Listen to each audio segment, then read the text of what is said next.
تحفز النفس الكريمة تبتغي الجنات بحلول شهر الصوم والرحمات والرضوان. Bismillahir Rahmanir Rahim.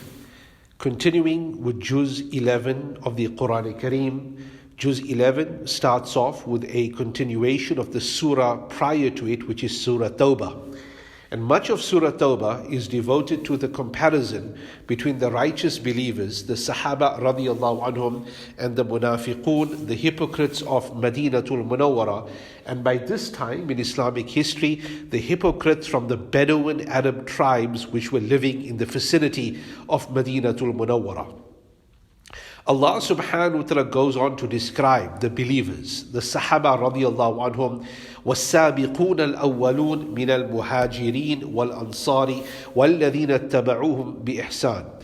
That the initial or the early and the first from amongst the migrants and from amongst the Ansar, the helpers of Madinatul Munawwara, and those who follow them in a righteous way. Allah subhanahu wa ta'ala indeed is pleased with them, and they are pleased with Allah subhanahu wa ta'ala, and He has prepared for them gardens beneath which rivers flow. خالدين فيها أبدا, they will remain in it forever. ذلك الفوز العظيم, and that indeed is great success. Allah subhanahu wa ta'ala praises the Sahaba radiallahu anhum, both the communities of those who migrated from Makkatul Mukarramah as well as those who hosted them in Madinatul Munawwara. What is of special interest to us is that Allah subhanahu wa ta'ala also includes all those who follow them with righteousness, which is an indication, a Quranic proof, that the necessity of attracting the rida and the pleasure of Allah subhanahu wa ta'ala is following the first community. Allah subhanahu wa ta'ala does not simply say those who bring iman after them, but Allah subhanahu wa ta'ala specifically refers to ittaba'uhum, that the people who come after, they follow them as their examples. They follow the community as an exemplar.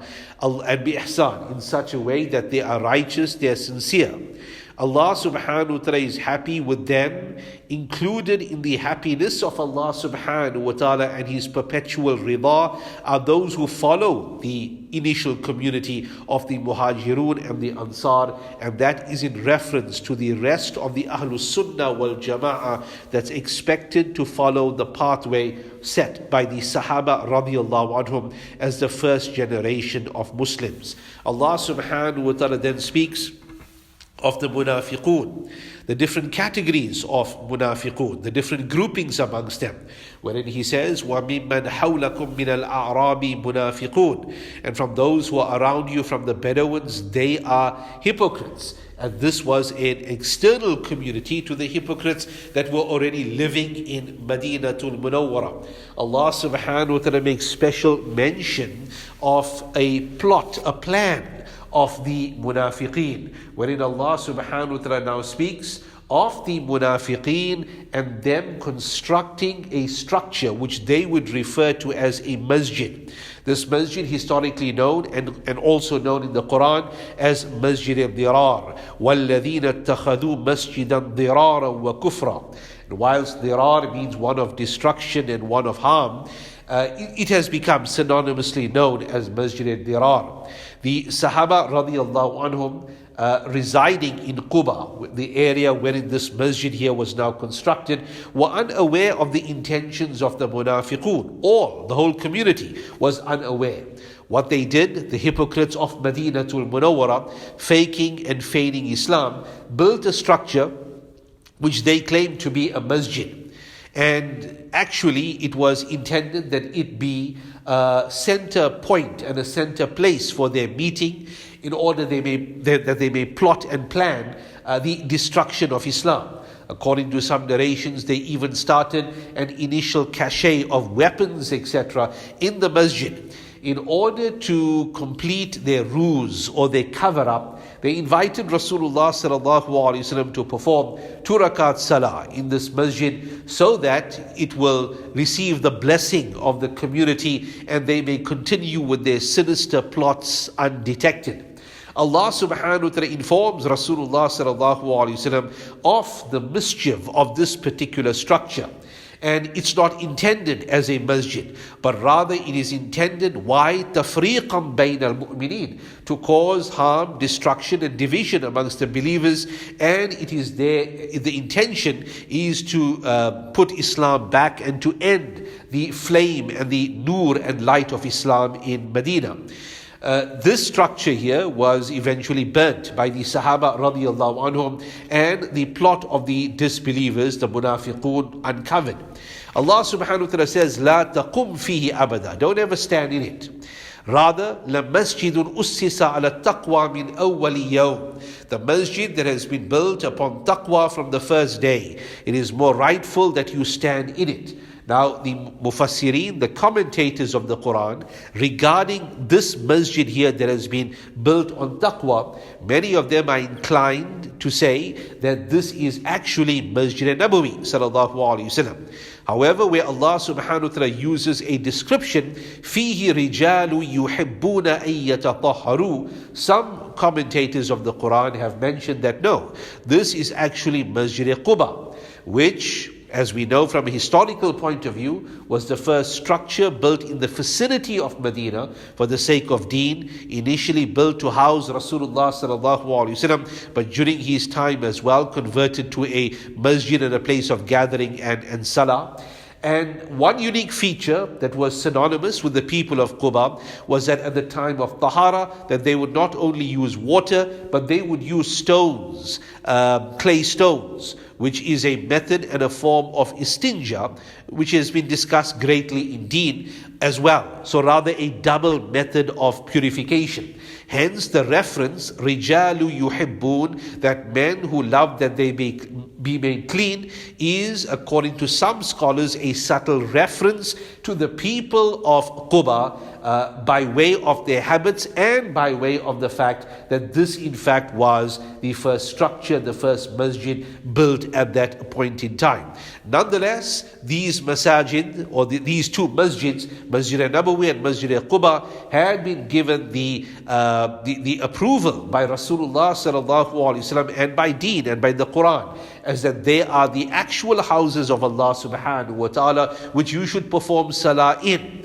And this Musjid Dhirar is nothing but a cover-up, a plot, a plan by the munafiqun to destroy Islam from within. Within a few pages, Surah At-Tawbah ends also within the 11th juz of the Quran, and thereafter Surah Yunus, which concludes the 11th juz, begins round about just before the middle segment of the 11th juz.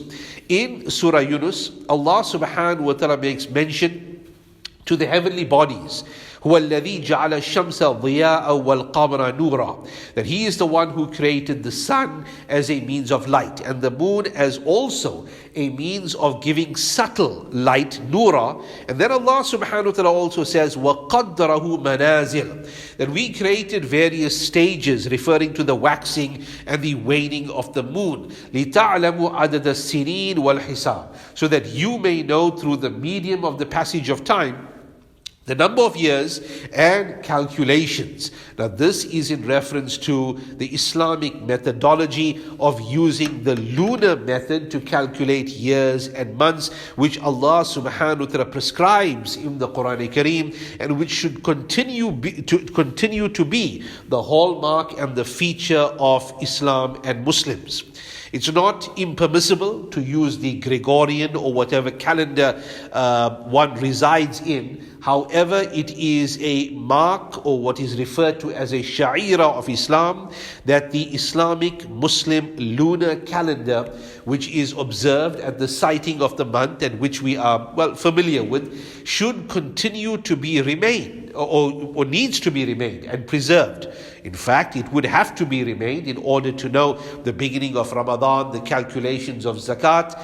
But in addition to simply acknowledging the lunar calendar for the purposes of ibadah, it should also feature as an important part of daily Muslim living. So, acknowledging the Gregorian calendar is one thing, But at the same time, one should continue to remain conscious and cognizant of the Muslim Islamic calendar, as Allah subhanahu wa ta'ala here refers that the passage of the moon is the means of the calculation of your periods of time, your years, and your general calculations as well.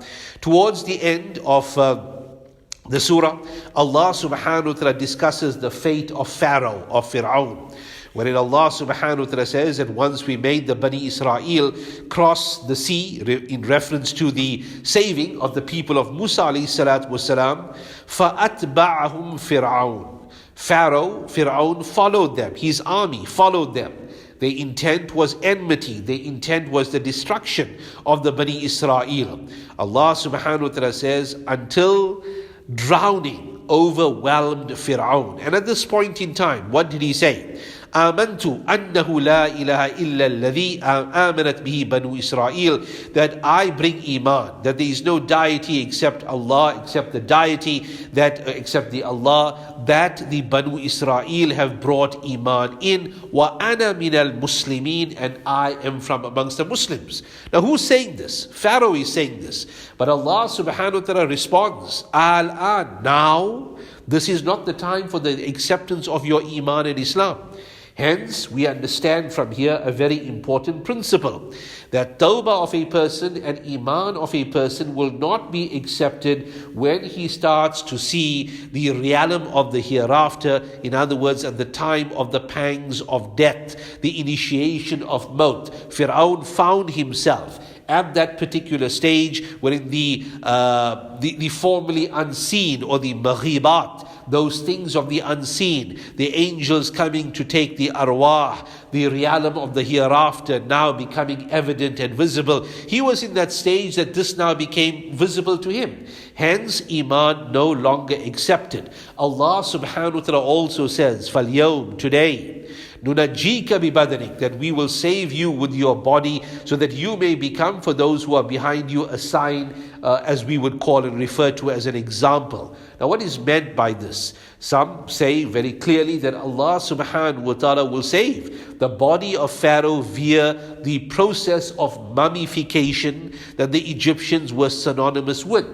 And rightfully so, from a historical point of view, it seems that Ramesses II was the Pharaoh. By the way, Pharaoh is a title of a series of Egyptian kings, but the Pharaoh that existed at the time of Musa alayhi salatu wasalam, and very likely, remember this is a historical account, not a Quranic account, very likely was in fact Ramesses II. And Allah subhanahu wa ta'ala, as per the custom that was prevailed at their time, preserved his body, and his body remains in a museum of the world today, so that he may be an example to all and sundry of those who rebelled against Allah subhanahu wa ta'ala and against the Nabi and the Prophet of Allah subhanahu wa ta'ala. May Allah subhanahu wa ta'ala grant us tawfiq to benefit from these important lessons of Iman and Tawheed. Ameen. واكتب لنا أن ندخل الجنات بالريان.